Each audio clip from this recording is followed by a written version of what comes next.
Representatives Marian Rarick and Walter Hudson. Thank you both for being with us there today. We just heard from you, Mr. Hudson. So just to clarify, and I hate to make you repeat yourself, but your contention is these politicians, be it Ellison or Waltz or both or others, knew this was happening while it was happening within the Minneapolis, Minnesota welfare programs. It's completely implausible that they couldn't have known. As we brought to Congress today, to the House Oversight Committee, we brought like 15 different reports from the nonpartisan Office of Legislative Auditor, all of which both Tim Walz and Keith Ellison have read. For Ellison to go out there and say, oh, we've done enough, and for Walz to be out there calling the deputy U.S. attorney fraudulent for making the claims of fraud is absolutely ridiculous. And if they knew, I'm curious, Representative Marian, why did it then go on? What were they getting out of overlooking, at the very least, overlooking this fraud? Well, they were basically padding their base, as Representative Hudson had said in the hearing, is they have a very strong Somali base. They're not all Democrats, but they favor them as opposed to even their own state employees, who are also Democrats, by the way. So it's really confounding what we uncovered. I used you by your first name. I apologize for that. It's Representative Rarick. But was it simply currying favor, or was there something more? We hear the audio from Ellison. We hear the talk of donations.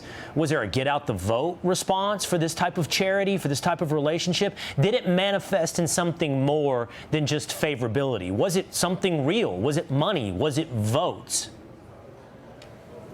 Yeah, it was probably all of that. And so what we need is our federal partners to come in and do a deep dive, because frankly, the state of Minnesota fraud committee that started this whole thing, we don't have that kind of investigative power. So we are desperate to find out, where did the money go, and did it land in the bank accounts of these politicians that are, saying that this didn't happen, because we simply don't have that power. Representative Hudson, a few weeks ago, before the break, before the holidays, I spoke to a Somali-American refugee, not in Minnesota, but in Maine, and he really gave me a lot of background on the relationship between Somali migrant communities, corruption, fraud back home in Somalia, and the way it plays a role in politics here in America. I'd love for you to listen to this. You remember when Minneapolis had a mayoral election? This was a few weeks ago.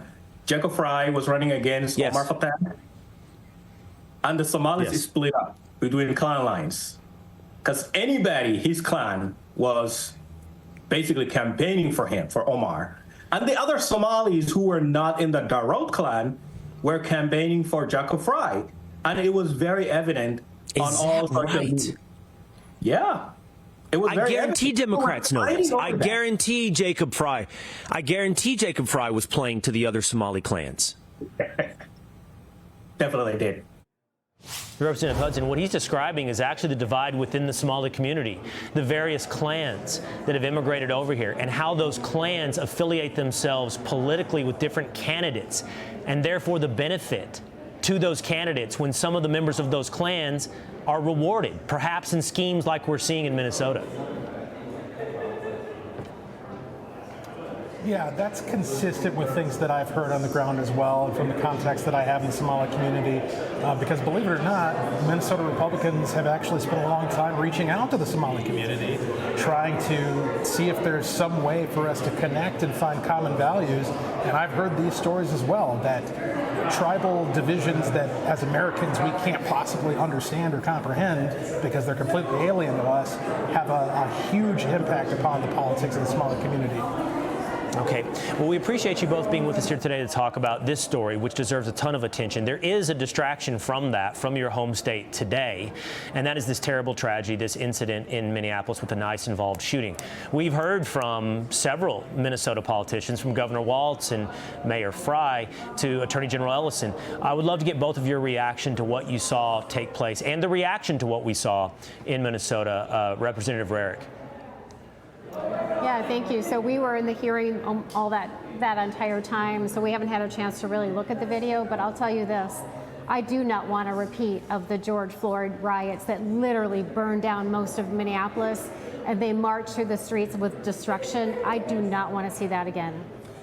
Yeah, and Representative I haven't Hudson. had a chance to look at Yeah, I haven't had a chance to look at the video either, but I've been seeing the commentary, including on your feed, of what folks have been saying, particularly Democrats, and then we've seen this movie before. We know where this goes if it's unchecked. My presumption is on the side of the officer that their life was in danger and they acted in self-defense. And until that's demonstrated otherwise, I think the top priority is for us to get order back in the streets in Minneapolis. Yeah.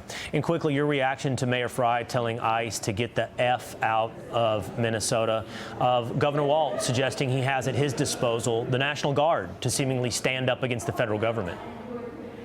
I think that Tim Walz and Jacob Frey and a lot of these folks who've been coming out and explicitly encouraging people to interfere with federal law enforcement, I think they're putting themselves in a precarious legal position, stepping right up to the edge of criminal activity, because incitement to crime, conspiracy to crime, there are federal laws against that. And I think that Trump needs to send a signal that this kind of incitement's not going to be tolerated. Well said. Representatives Walter Hudson and Marion Rarick, thank you so much for spending time with us here today. Hey, Sean Hannity here. Hey, click here to subscribe to Fox News YouTube page and catch our hottest interviews and most compelling analysis. You will not get it anywhere else.